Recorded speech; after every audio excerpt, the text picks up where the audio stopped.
Astaghfirullah. Bismillahirrahmanirrahim. Assalamualaikum warahmatullahi wabarakatuh.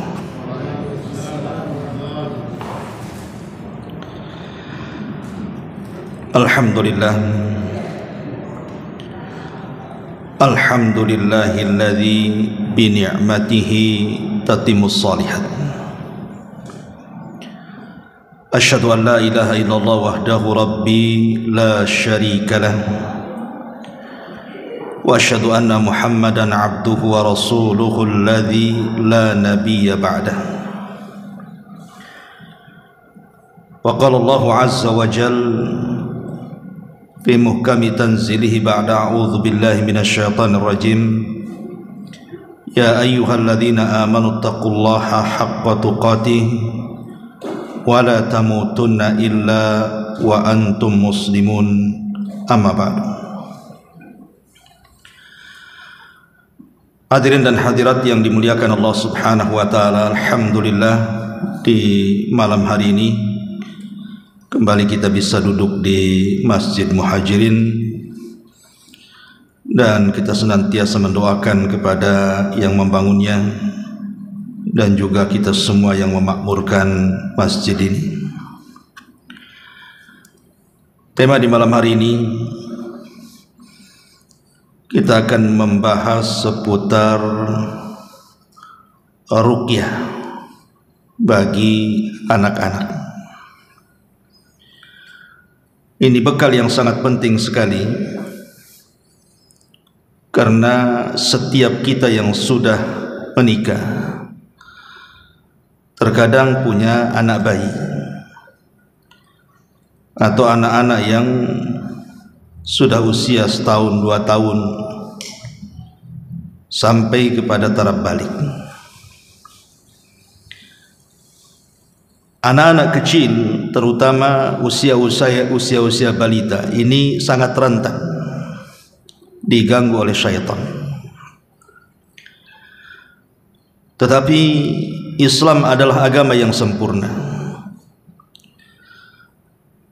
Sudah menjelaskan bagaimana cara memberikan perlindungan kepada mereka. Inilah yang kita akan bahas di malam hari ini. Ma'asyiral muslimin yang dimuliakan Allah Subhanahu wa taala,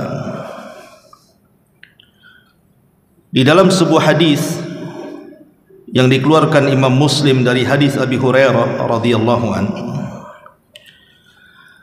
Nabi sallallahu alaihi wasallam mengatakan, ma min mauludin yuladu illa nakhasahu syaitanu fayastahillu sarikha min nahsati syaitan illa ibn Maryam wa ummahu. Tidaklah seorang bayi yang dilahirkan kecuali setan akan menekannya atau menusuknya sehingga bayi itu akan berteriak dan menangis disebabkan tusukan itu, kecuali Nabi Isa bin Maryam dan ibundanya Maryam bintu Imran. Hadis ini dikeluarkan Imam Muslim. Jadi berdasarkan hadis ini kita tahu bahwa salah satu penyebab tangisan bayi di malam hari atau tangisan bayi saat dilahirkan adalah karena ada sentuhan setan di sini, sehingga dia berteriak disebabkan tusukan itu. Tapi tusukan itu tentu tidak memadaratkan si bayi, tidak. Akan tetapi tusukan itu hanya ingin memberitahu bahwa syaitan mengumandangkan genderang perang, bahwa dia adalah musuhnya sampai kiamat. Jadi mulai brojol saja setan sudah mengumandangkan perang, saya ini musuh, sambil ditusuk tuh lambungnya. Dari sini kita tahu bahwa permusuhan syaitan itu dari bayi kita sudah musuhan sampai kiamat dibangkitkan. Makanya kenapa kemudian Nabi SAW sangat menganjurkan sekali kepada kita apabila seorang suami istri melakukan hubungan intim untuk berdoa. Salah satu doanya adalah yang diajarkan Nabi SAW. Kata Nabi SAW, inna ahadakum idza ata ahlah, salah seorang di antara kalian apabila mendatangi keluarganya, maksudnya hendak melakukan hubungan suami istri, wa qala, dan dia mengatakan bismillah Allahumma jannibna syaitan wa jannibis syaitan ma razaqtana, farazaqa waladan lam yadurrahu syaitan. Kemudian keduanya membaca bismillah dengan menyebut nama Allah. Ya Allah, jauhkan dari kami syaitan, dan jauhkan syaitan dari apa yang kau rizkikan kepada kami. Maka kalau Allah subhanahu wa ta'ala berikan rizki seorang anak, maka syaitan tidak akan memadaratkannya. Maknanya anak ini kalau sudah besar tidak mudah disesatkan setan, dan kalaupun tergelincir akan diberikan taufik dan mudah bertobat.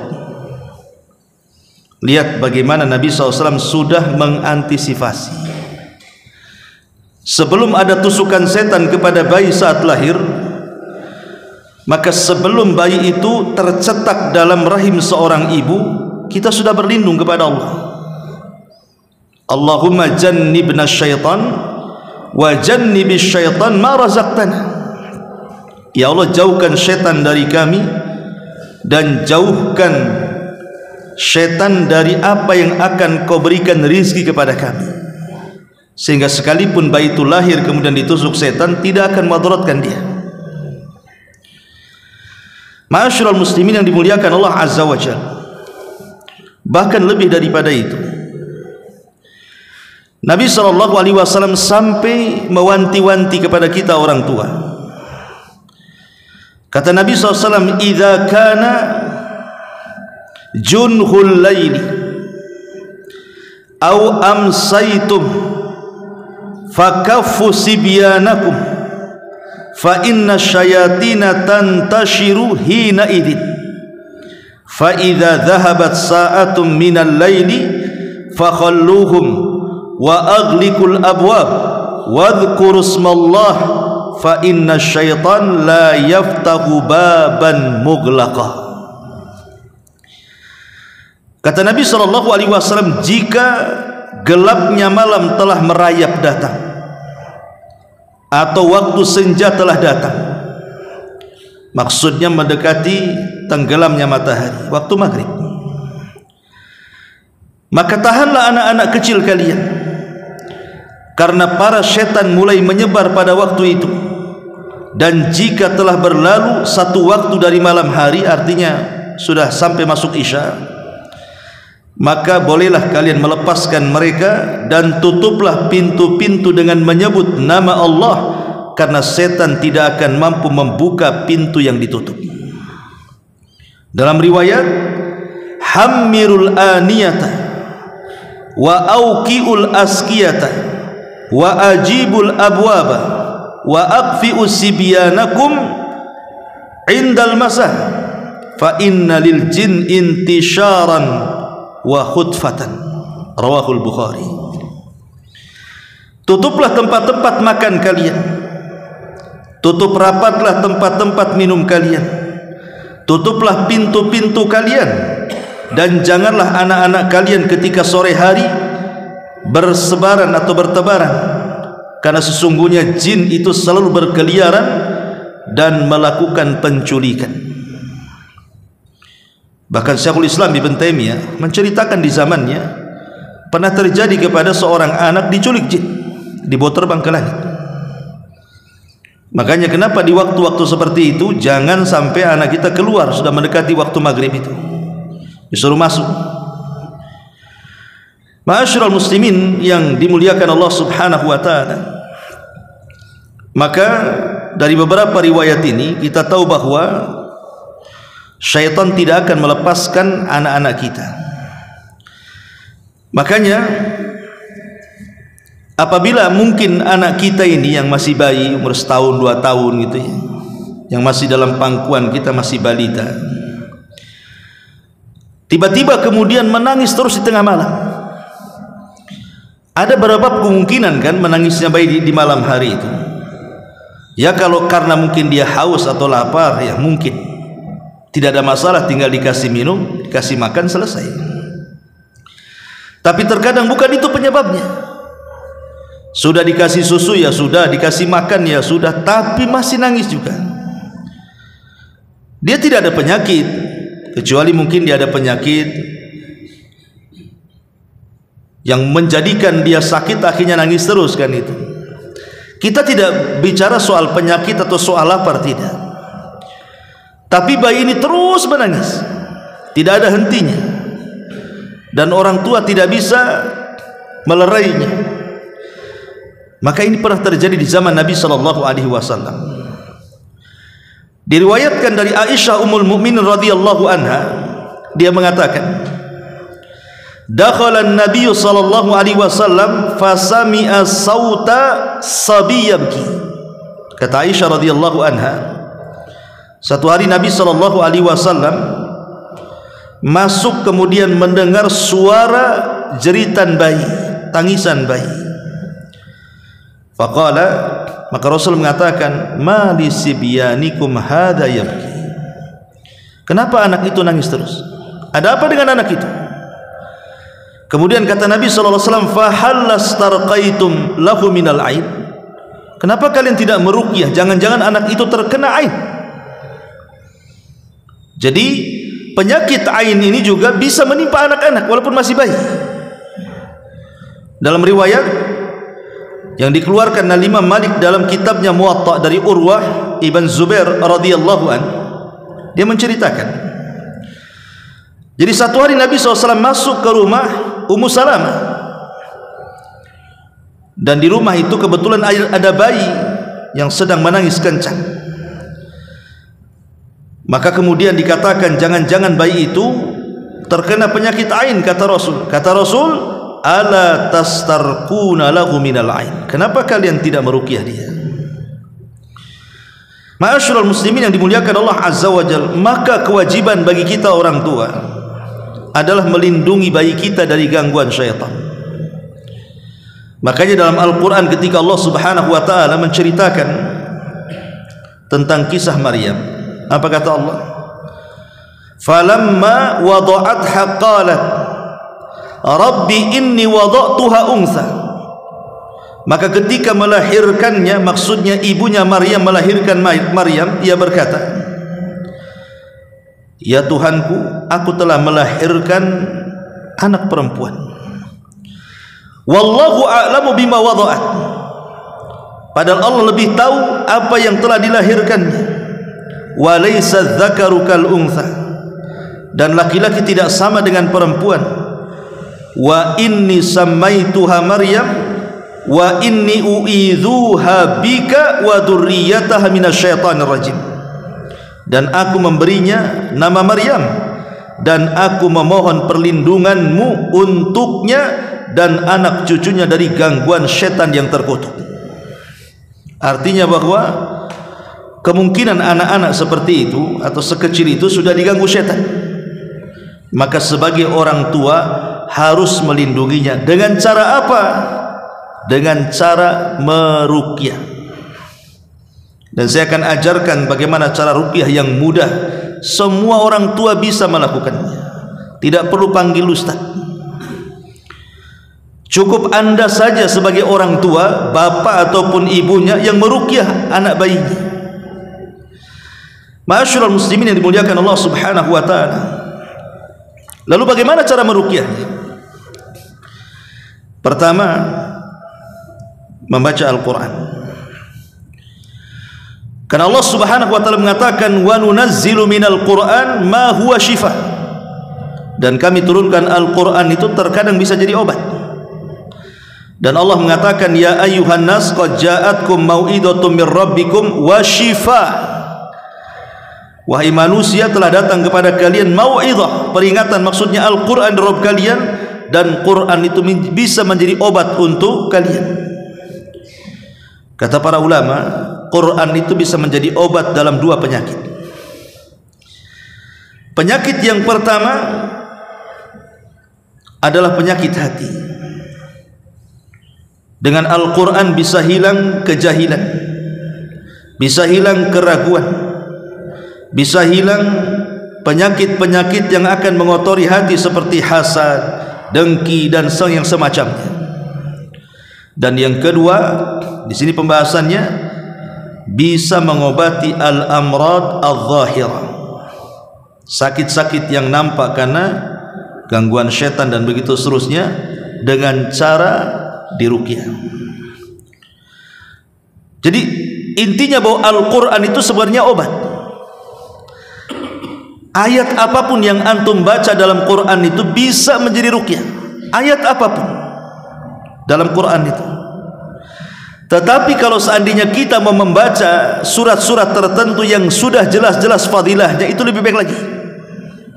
Kalau seandainya kita membaca surat-surat tertentu yang jelas-jelas fadilahnya memang untuk melawan gangguan syaitan, maka itu lebih afdal. Seperti apa? Satu, surah Al-Fatihah. Saya kira seorang muslim jarang yang tidak hafal surah Al-Fatihah, karena surah Al-Fatihah itu dijadikan solat masalahnya. Kecuali mu'allaf baru masuk Islam. Ya kalau dari bayi Islam masa nggak hafal Al-Fatihah, ini kan keterlaluan kan itu. Semua orang pasti bisa baca Al-Fatihah. Ingat sebuah hadis yang dikeluarkan Imam Bukhari dari sahabat Abi Sa'id Al-Khudri radhiyallahu anhu. Jadi satu hari Abi Sa'id Al-Khudri ini dengan rombongannya kehabisan bekal. Kemudian masuk di sebuah perkampungan, maksudnya ingin dijamu karena habis bekalnya. Tapi rupanya satu kampung itu bakhil, tidak ada yang mau ngasih makan. Akhirnya rombongan Abu Sa'id Al-Khudri pun pergi dari kampung itu. Allah takdirkan pemimpin kampung itu tersengat kalajengking. Jadi tersengat kalajengking, sakit, demam. Maka orang-orang kampung mengatakan kepada para sahabat yang mau pergi dari situ, siapa di antara kalian yang bisa mengobati pemimpin kami? Akhirnya kemudian mereka mengatakan, ada, tapi syaratnya karena kalian tidak mau menjamu kami meminta 30 ekor kambing. Kalau kalian sediakan 30 ekor kambing, maka kami akan obati ketua suku kalian. Akhirnya kemudian setelah melakukan transaksi, kemudian sepakat, maka kemudian salah seorang sahabat mendekati kepala suku itu, kemudian membaca surah Al-Fatihah sambil meniup bagian yang tersengat kalajengking. Subhanallah, keajaiban datang, hilang pula sakitnya dan langsung sembuh. Sebagaimana perjanjian, mereka harus memberi 30 ekor kambing kan. Akhirnya sebagian kambing mereka makan, dan sebagiannya lain mereka kemudian dibawa pulang sampai diceritakan kepada Nabi. Akhirnya Rasul pun ingin mendapatkan bagian kambing itu. Kemudian Nabi SAW mengatakan di hadapan para sahabatnya, inna ahaqqa ma akhadtum alaihi ajran kitabullah. Sesungguhnya yang paling berhak untuk mendapatkan upah adalah orang yang mengajarkan Al-Quranul Karim. Dari sini kita tahu bahwa surah Al-Fatihah ini surah ruqyah. Makanya di antara nama dari nama-nama surah Al-Fatihah kan banyak tuh. Ada yang mengatakan Ummul Kitab, ada Al-Fatihah, ada Al-Kafi. Tapi di antara nama surah Al-Fatihah itu Asy-Syafi, surat pengobat. Dari mana penamaan surah Al-Fatihah itu dengan Asy-Syafiyah, surat pengobat? Karena Nabi SAW yang bersabda tentang surah Al-Fatihah, wa mayudrika annaha ruqyatun. Tidakkah kalian tahu bahwa Fatihah itu bisa dijadikan ruqyah? Makanya zaman dulu kan, zaman bahula gitu ya, orang-orang kampung itu Terkadang mereka datang ke Pak Kiai minta air. Pak Kiai ini tidak ada yang dibaca kecuali Fatihah saja, tetapi bisa menyembuhkan. Karena memang surah Al-Fatihah itu surah ruqyah. Kan mudah kita pegang anak kita, kemudian kita pegang kepalanya atau pegang perutnya, kita baca surah Al-Fatihah saja kan. Itu kan ruqyah yang sangat mudah sebenarnya. Ditambah-tambah kemudian setelah surah Al-Fatihah Anda baca surah Kursi. Ayat Kursi apa? Karena ayat Kursi itu ayat yang paling agung di dalam Al-Quran. Sebagaimana disebutkan di dalam hadis Ubay bin Ka'ab radhiyallahu an, Nabi SAW mengatakan, ya Abal Mundhir, atadri ayati min kitabillah ma'aka a'zam. Wahai Aba Mundhir, tahukah ayat yang paling azam dalam Quran, yang paling agung dalam Quran? Maka beliau mengatakan, Allah wa rasuluhu a'lam, Allah dan Rasulnya yang tahu. Maka Rasul bertanya lagi, tahukah engkau wahai Aba Mundhir, wahai Ubay, ayat yang paling agung dalam Quran? Lagi-lagi dia mengatakan Allah wa rasuluhu a'lam. Sampai 3 kali Rasul bertanya, baru kemudian Ubay menjawab, Allahu la ilaha illa huwal hayyul qayyum, sampai selesai. Kemudian Rasul memukul dada Ubay dan mengatakan, wallah liyahni'akal ilmu ya Abal Mundhir, semoga Allah berikan kesemangatan untuk terus menuntut ilmu wahai Aba Mundhir. Dari sini kita tahu bahwa ayat Kursi itu ayat yang paling agung dalam Quran. Bayangkan ayat yang paling agung dalam Quran dibacakan kepada bayi yang sedang diganggu syaitan. Apa enggak ngajar itu setan? Makanya satu-satunya ayat yang sangat ditakuti syaitan adalah ayat Kursi, dan itu sesuai dengan pengakuan setan sendiri. Ketika Abu Hurairah radhiyallahu an dipercaya Nabi SAW untuk menjaga pembendaharaan Baitul Mal di bulan Ramadan, tiba-tiba ada yang nyuri, kemudian ditangkap, tetapi dengan alasan dia berhajat kepada makan itu dilepas. Besoknya mencuri lagi, kemudian dilepas lagi, sampai 3 kali. Ketiga kalinya Abu Hurairah mengatakan, oh tidak bisa, kamu sudah 3 kali mencuri masalahnya. Baik, aku akan bawa kau kepada Nabi SAW. Tiba-tiba mencuri ini mengatakan, da'ni u'allimuka kalimat. Ya Abu Hurairah, maukah kau lepaskan aku, dengan imbalan aku akan ajarkan kepadamu beberapa kalimat. Kemudian kata Abu Hurairah, mahi, apa itu kalimat yang kau akan ajarkan kepadaku? Maka orang ini mengatakan, idza awaita ila firashika faqra ayatal kursi, Allahu la ilaha illa huwal hayyul qayyum ila akhir, fa innaka lan tazala alaika minallah hafidun wa la yaqrabannaka syaitanun hatta tusbiha. Ya Abu Hurairah, apabila engkau menuju pembaringanmu, maka bacalah ayat Kursi, Allahu la ilaha illa huwal hayyul qayyum. Kalau engkau membaca ayat ini kemudian engkau tidur, engkau akan terus dijaga Allah dan tidak ada satupun setan yang akan mendekati. Kemudian Abu Hurairah melepas orang ini. Keesokan harinya bercerita kepada Rasul. Kata Nabi SAW, ya Abu Hurairah, orang yang semalam kau tangkap tahu siapa dia? Tidak tahu wahai Rasul.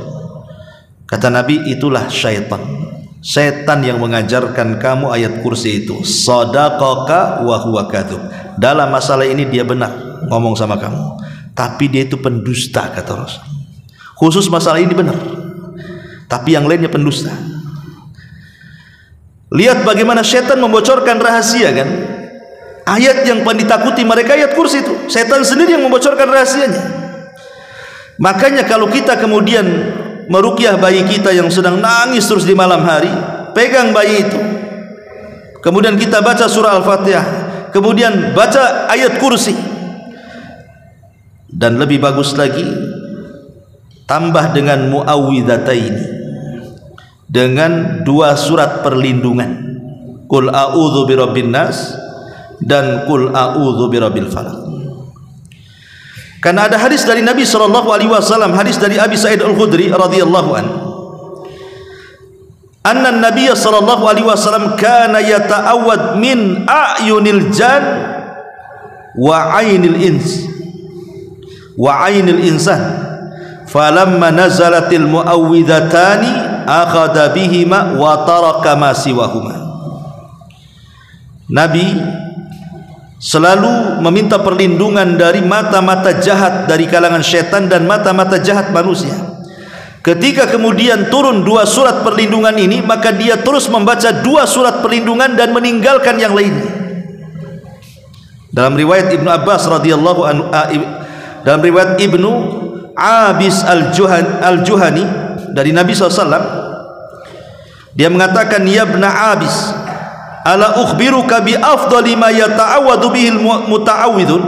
Wa Ibn Abis, kata Rasul, maukah kuhabarkan kepadamu sebaik-baik perlindungan bagi orang-orang yang mencari perlindungan dari syaitan? Maka kata Ibnu Abis mengatakan, bala ya Rasul, tentu wahai Rasul. Maka Rasul mengatakan, kul a'udzu birabbil falaq wa kul a'udzu birabbin nas hataini surataini. Maka bacalah kul a'udzu birabbin nas dan kul a'udzu birabbil falaq. Itulah seafdol-afdolnya perlindungan dari syaitan. Ya, kata Nabi SAW, seafdol-afdolnya perlindungan dari syaitan. Makanya Nabi SAW itu tidak pernah meninggalkan 2 surat ini dibaca setiap sebelum tidur. Habis dibaca diucap-ucaplah dari atas kepala sampai kaki untuk melindungi dari syaitan. Itu Nabi melakukannya. Harusnya kita lebih daripada Nabi SAW, karena kita tidak ada jaminan masalahnya. Ya. Kemudian kalau bisa juga ditambah dengan 1 surat lagi, suratul Ikhlas. Surah Qul huwallahu ahad, Allahus samad, lam yalid walam yulad walam yakul lahu kufuwan ahad. Karena surah Al-Ikhlas ini adalah, kalau kita baca, kita mendapatkan 1/3 daripada Al-Quran. Seolah-olah kita baca surah Al-Ikhlas ini sudah membaca 1/3 dari Al-Quran. Luar biasa. Berarti cukup dari Quran baca Al-Fatihah, kemudian baca ayat kursi, kemudian baca kul a'udzu birabbin nas, baca kul a'udzu birabbil falaq, kemudian baca kul huwallahu ahad. Ini sudah cukup. Saya kira semua hafal. Ya, ini kan ayat-ayat dan surat-surat yang mudah. Lalu ketika kita membaca itu bagaimana caranya? Ya, ada 3 cara yang disebutkan para ulama. Pertama, qira'atuhuma ala abnaika ma'a mashi ajsadihim fi asna'il qira'ah. Pertama, ketika kita membaca surat dan ayat tadi itu, surah Al-Fatihah, Muawwidzatain dan Qul huwallahu ahad serta ayat kursi itu, sambil kita baca, kita usap-usap anak kita dari kepala, badan, kaki, diusap-usap saja sambil baca. Ini cara yang pertama. Cara yang kedua, qiraatul muawwidhataini bainal kaffaini, atau membaca surat-surat itu termasuk juga muawwidhataini dengan menggunakan kedua telapak tangan sambil begini, sambil kita baca seperti ini, membaca Fatihah, ayat kursi, muawwidhataini, qul huwallahu ahad, ya, sambil ditiup, ya, ditiup-tiup tangannya ini.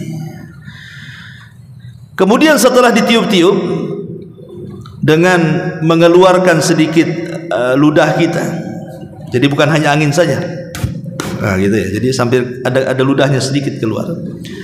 Thummamsah ajsad abnaika bima tasilu ilaihi yadaika ba'dal qiraati fihim. Setelah kita membaca, pamannya baca Al-Fatihah dulu, selesai baca Fatihah baru kita usapkan, kemudian baca lagi ayat kursi baru kita usapkan, kemudian muawwidhataini baru kita usapkan. Ini cara yang kedua. Cara yang ketiga, qiraatu fil ma'i wamsah abnaika au taghsilihim bihadzal ma', atau boleh menggunakan media air, ya, seperti media air umpamanya gini, kita baca Fatihah, ayat kursi, muawwidhataini, qul huwallah, ya. Kemudian kita ambil air itu, kemudian kita usap ya, kepada anak kita. Atau kalau memang perlu dimandikan, ya kita mandikan dengan air ruqyah tadi. Karena disebutkan riwayat-riwayat seperti ini berdasarkan hadis Aisyah Ummul Mukminin radhiyallahu anha. Kemudian juga lebih baik lagi kita tambah dengan doa-doa yang diajarkan Nabi. Jadi bukan hanya sekedar surah Al-Fatihah, ayat kursi, muawwidhataini, qul a'udzu qul huwallahu ahad gitu ya. Baca juga doa-doa yang warid dari Nabi SAW. Contoh umpamanya hadis yang dikeluarkan Imam Bukhari dari Abdullah ibn Abbas radhiyallahu anhuma, dia mengatakan, kana an-nabiy sallallahu alaihi wasallam yu'awwidul Hasan wal Husain wa yaqul inna abakuma kana yu'awwidhu biha Ismaila wa Ishaq, a'udzu bikalimatillahi tammati min kulli syaitanin wa hammah wa min kulli ainin lammah. Kata Abdullah ibn Abbas radhiyallahu anhuma, Nabi ini selalu meruqyah Hasan dan Husain. Kemudian Nabi SAW mengatakan, sesungguhnya bapak kalian berdua, maksudnya Nabi Ibrahim, juga meruqyah anaknya Ismail dan Ishak. Ya, Nabi itu ketika meruqyah Hasan dan Husain, meminta perlindungan dari gangguan syaitan, itu meniru kakek buyutnya Ibrahim alaihi salatu wassalam ketika meruqyah Ismail dan Ishak. Kemudian membaca doa ini, a'udzu bikalimatillahi tammah, aku berlindung kepadamu dengan kalimat-kalimat Allah yang sempurna, min kulli syaitanin wa hammah, dari kejahatan setiap setan, wa min kulli ainin lama, dari wahamah dan binatang, dan dari setiap mata-mata yang jahat. Berarti di sini ada 3 perlindungan. Pertama dari setan, yang kedua dari binatang, yang ketiga dari mata-mata jahat. Karena 3 inilah penyebab bisa saja anak kita ini tersambat setan. Ya, bisa faktornya dari setan, atau mungkin dari binatang-binatang yang menyakiti anak kita, entah semut, entah apa kan begitu, kita nggak tahu kan. Namanya anak kecil, dan tahu apa dia kan. Ada binatang-binatang yang di kamar kita, entah kapan masuknya kita tidak tahu. Atau dari mata-mata jahat, orang yang hasad kepada kita. Makanya sudah dalam bab hasad sudah saya jelaskan, kalau seandainya Allah takdirkan antum mendapatkan nikmat berupa kelahiran anak, cepat-cepat berdoa kepada Allah. Apa doanya? Minta keberkahan supaya melawan hasad dengan lawannya. Ketika hasad ingin menghilangkan nikmat kita, maka doa berkah itu justru menambah nikmat. Ya. Ini yang pertama. Jadi antum bisa membaca, setelah membaca Al-Fatihah, kemudian ayat kursi, kemudian muawwidhataini, kemudian suratul Ikhlas, antum bisa tambah dengan a'udzu bikalimatillahi tammati min a'udzu bikalimatillahi tammah min kulli syaitanin wa hammah wa min kulli ainin lamah. Itu sebagaimana Rasul meruqyah Hasan dan Husain. Ataupun kalau mau doa yang diucapkan Jibril ketika meruqyah, doa-doa malaikat Jibril. Seperti hadis Abi Sa'id Al-Khudri radhiyallahu an, jadi Jibril satu hari datang kepada Nabi sallallahu alaihi wasallam dan mengatakan, ya Muhammad ishtakaita, wahai Muhammad, ada sesuatu yang menyakitimu? Maka Rasul mengatakan, naam ya. Maka Jibril kemudian meruqyah Rasul dan mengatakan, bismillahi arkik min kulli syai'in yu'dhik min syarri kulli nafsin aw ainin hasidin Allahu yashfik bismillahi arkik. Dengan nama Allah aku meruqyahmu wahai Muhammad dari segala sesuatu yang menyakitimu dan dari setiap jiwa atau pandangan yang dengki kepadamu. Semoga Allah menyembuhkan penyakitmu, dengan nama Allah aku meruqyahmu. Nah, bisa juga menggunakan lafaz ini, bismillahi arqiq, min kulli syai'in yu'dhik min syarri kulli nafsin aw ainin hasidin Allahu yashfik bismillahi arkik. Ini ruqyahnya Jibril. Kemudian yang kedua ruqyahnya Jibril juga. Dari Aisyah radhiyallahu anha, dia mengatakan, kana idza ishtaka Rasulullah sallallahu alaihi wasallam raqahu Jibril. Rasul itu kalau ada merasakan sesuatu yang enggak enak dalam dirinya, maka Jibril akan datang dan meruqyahnya. Lah salah satu ruqyah Jibril kepada Rasul adalah doanya Allahumma yubrik min kulli da'in yashfik wa min syarri hasidin idza hasad wa min syarri kulli dhi ainin. Dengan nama Allah yang menciptakanmu, dialah yang menyembuhkan dari segala macam penyakit dan dari kejahatan pendengki ketika dia mendengki, serta segala macam kejahatan sorotan mata jahat semua makhluk yang memandang dengan kedengkian kepadamu.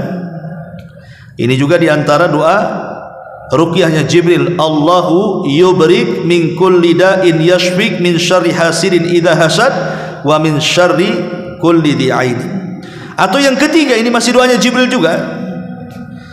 Apabila meruqyah Nabi SAW, maka beliau mengajarkan kepada Rasul, bismillahi turbatu ardina biriqati ba'dina yashfi sakimuna biidni rabbina.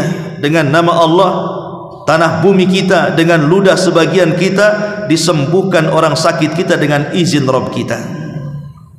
Ini juga diantara doa-doa yang diajarkan malaikat Jibril saat meruqyah. Atau mungkin doa-doa yang ma'ruf, ya, seperti umpamanya Nabi SAW mengajarkan doa Allahumma rabban nas adhibil ba'sa ashfi anta syafi la shifaa illa shifauka shifaan la yughadiru saqama. Ini juga hadis Bukhari Muslim. Ini yang banyak dihafal peruqyah biasanya. Allahumma rabban nas adhibil ba'sa ashfi anta syafi la shifa illa shifauka shifaan la yughadiru saqama. Ya, biasanya kalau mau ngobati orang, mau ngurut, mau bekam, mau apa gitu kan, nah, baca doa ini, Allahumma rabban nas adhibil ba's ashfi anta syafi la shifa illa shifauka shifaan la yughadiru saqama. Ya Rabb manusia, hilangkanlah kesusahan dan berilah dia kesembuhan. Engkau zat yang maha penyembuh, tidak ada kesembuhan kecuali kesembuhanmu, kesembuhan yang tidak meninggalkan penyakit yang lainnya. Maknanya sudah luar biasa, ya. Ma'asyiral muslimin yang dimuliakan Allah Subhanahu wa taala, dan banyak lagi doa-doa ini enggak mungkin saya jelaskan, ya. Artinya bahwa secara ringkas, ya, secara ringkas saya ajarkan ruqyah. Sebenarnya ruqyah seperti ini bukan untuk anak-anak saja. Cara seperti ini untuk siapa saja bisa. Cuman maksudnya saya khususkan untuk anak-anak ini karena terkadang ada orang tua di malam hari panik dia. Anaknya nangis rewel luar biasa, panik. Ada apa dengan anak saya? Sudah dikasih susu tetap juga dia nangis, dikasih makan tetap juga nangis. Kadang-kadang nangisnya itu melampau. Kata para ulama, ada dua kemungkinan. Jadi anak yang nangis tengah malam itu ada dua kemungkinan. Kemungkinan dia diganggu setan, kemungkinan diganggu setan, atau mungkin dia tidak diganggu setan, orang tuanya yang diganggu setan terimbas kepada anaknya. Jadi ada dua kemungkinan saja, mungkin orang tuanya yang terimbas kepada anaknya, atau anaknya yang diganggu setan. Makanya di sini perlunya kita meruqyah, pandai meruqyah itu. Dan semua orang bisa meruqyah. Semua orang kita bisa meruqyah hanya dengan membaca seperti itu, membaca Al-Fatihah, ayat kursi, muawwidhataini, qul a'udzu birabbin nas, qul a'udzu falaq, qul huwallahu ahad. Kalau mau tambah dengan doa yang tadi diajarkan Nabi SAW lebih baik lagi, a'udzu bikalimatillahi tammah min kulli syaitan wa hama wa min kulli ainin lama, atau Allahumma rabban nas adhibil ba'si ashfi anta syafi la shifa illa shifauka shifaan la yughadiru saqama. Kan senang aja tinggal dihafal, ya. Ma'asyiral muslimin yang dimuliakan Allah Subhanahu wa taala, tentu ketika meruqyah juga ada adab-adabnya, ya. Pertama harus ada keikhlasan. Saat meruqyah itu harus ikhlas lillahi ta'ala, karena Allah Subhanahu wa ta'ala. Makanya kalau kita meruqyah diri sendiri atau anak kita, pasti keikhlasannya akan muncul, kan? Tapi kalau antum manggil orang, antum yakin orang yang meruqyah itu ikhlas? Hah? Jangan-jangan dia mengharap upah antum. Untuk menguji orang yang meruqyah itu, jangan kasih duit dia.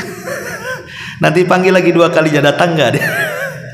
Kalau tak datang berarti tak ikhlas. Dia karena ingin duit saja. Apakah orang ikhlas berpengaruh? Kan jadinya seperti itu jadinya. Makanya kalau kita ini belajar ruqyah, meruqyah diri sendiri atau anak kita atau saudara kita, pasti ikhlas, kan itu anak kita masalahnya. Ya. Ini yang pertama, harus ada keikhlasan. Yang kedua, yakini bahwa yang menyembuhkan itu bukan baca Qur'annya, bukan Fatihahnya, bukan ayat kursinya, bukan muawwidzatain, bukan surah Ikhlasnya, bukan doa-doanya yang tadi saya ajarkan. Tapi yakini yang menyembuhkan Allah Subhanahu wa taala. Bacaan itu hanya wasilah saja. Wasilah saja. Karena ada orang-orang yang sudah menjadi profesi seorang peruqyah. Kesalahannya itu, ya, seolah-olah dia punya kekuatan yang bisa mengusir setan. Seolah-olah dia punya kedikjayaan yang bisa mengusir setan. Dan itu prasangka bagi orang-orang yang diruqyah. Bahwa kalau ustaz ini yang meruqyah ini hebat kali dia ruqyahnya, bacanya mantap, baru baca bismillah aja ngacir itu setan. Yang menyembuhkan itu Allah, bukan peruqyah. Peruqyah itu wasilah saja. Dia tidak punya kekuatan apapun. Kekuatan itu hanya milik Allah. La haula wala quwata illa billah. Tidak ada daya dan kekuatan kecuali milik Allah Subhanahu wa taala. Ya. Kemudian yang ketiga, tentu syarat-syarat ruqyah harus tahu kan, harus dari Al-Qur'an ataupun dari doa-doa yang warid yang sahih dari Nabi SAW, atau menggunakan nama-nama Allah dan sifatnya, dan harus dipahami maknanya. Kalau bisa berbahasa Arab dan dipahami maknanya, ya tidak mesti bahasa Arab, yang penting dipahami maknanya dan intinya tidak keluar dari tauhid. Karena ada orang yang kemudian meruqyah itu dengan selain daripada bahasa Arab, entah bahasa daerah, dan tidak bisa dipahami maknanya, kemudian tidak mau diperdengarkan bacaannya. Ini kan bahaya. Ngeruqyah itu harus dikeraskan bacaannya. Nggak bisa kayak gitu. Harus keras bacaannya. Dikeraskan dari Quran, dari hadis, dari nama-nama Allah, dipahami maknanya kan itu, dan diyakini bahwa yang menyembuhkan Allah. Ini kalau tidak seperti ini, itu ruqyah bid'ah namanya. Ya, umpamanya pakai bahasa-bahasa daerah gitu ya, apalagi kemudian jelas-jelas dia memanggil-manggil jin.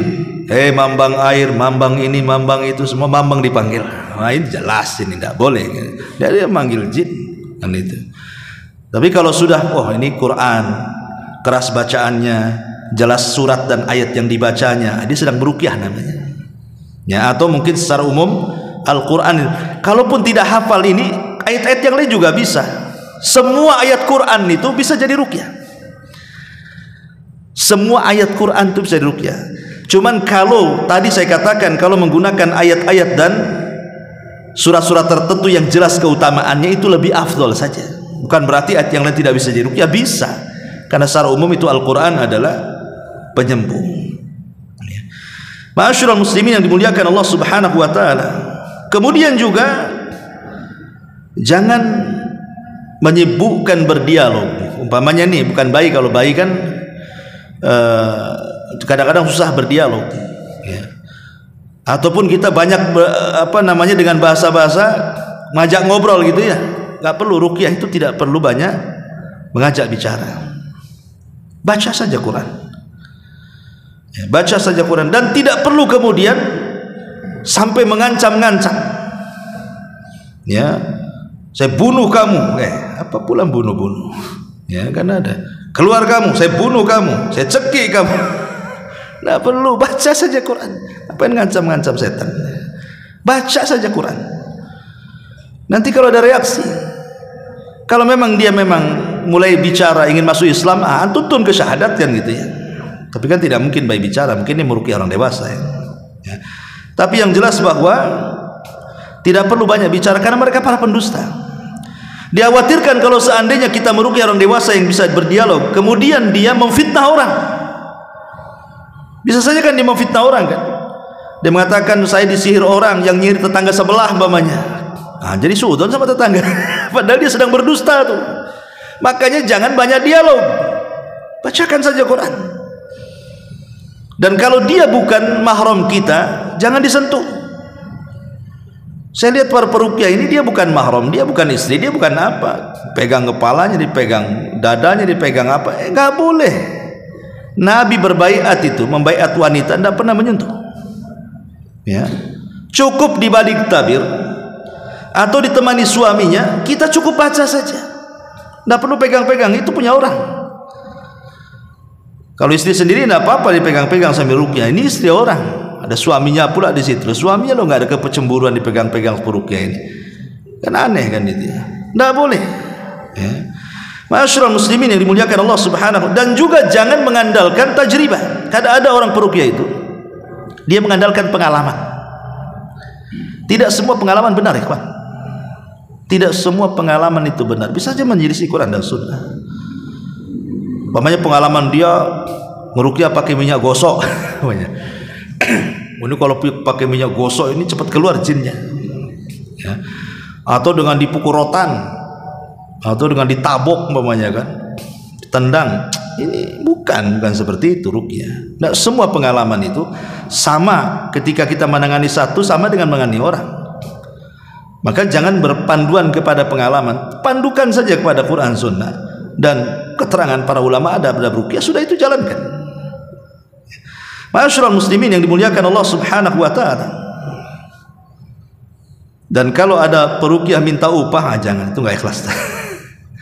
Karena ruqyah itu bukan profesi.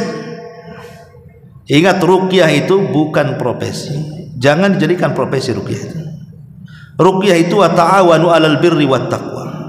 Kalau seandainya diberikan upah, alhamdulillah. Kalau tidak pun ya sudah, kita dapat pahala dari setiap bacaan satu huruf itu 10 pahala kita dapat. Belum lagi nolong orang, dapat pahala lagi. Dan Allah pasti akan berikan rezeki dari arah yang lainnya yang tidak disangka-sangka dia. Karena Nabi yang mengatakan, apa kata Nabi SAW? Ahabbul a'mal ilallah sururun tudkhiluhu ala qalbi muslim. Ya. Amalan yang paling dicintai Allah Subhanahu wa taala adalah memasukkan kebahagiaan kepada orang lain.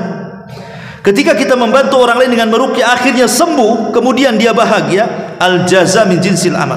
Allah akan memberikan kebahagiaan kepada kita. Sebagaimana kita menanamkan kebahagiaan kepada orang, Allah akan tanamkan kebahagiaan kepada kita. Yakin itu. Ya. Kita harus yakin kalau kita nolong orang, pasti Allah tolong kita. Tidak di dunia, di akhirat. Man nafasa kurbatan, man nafasa musliman kurbatan, nafasallahu kurbatan yaumal qiyamah. Barang siapa yang menghilangkan kesulitan di dunia bagi seorang muslim, Allah hilangkan kesulitan dia pada hari kiamat. Ma'asyiral muslimin yang dimuliakan Allah Azza wa Jalla, intinya bahwa meruqyah ini bisa benar-benar bermanfaat kalau memang faktor-faktor penyembuhan itu ada. Ya. Artinya dari pihak orang yang meruqyah dan dari pihak orang yang diruqyah. Dari pihak yang meruqyah memang orangnya soleh, orangnya tidak melakukan banyak dosa gitu. Sekarang orang tidak sholat suruh ngeruqyah, dia aja perlu diruqyah. Orang nggak sholat, sok-sok ngeruqyah orang, kamu loh ya harus diruqyah, bukan orang.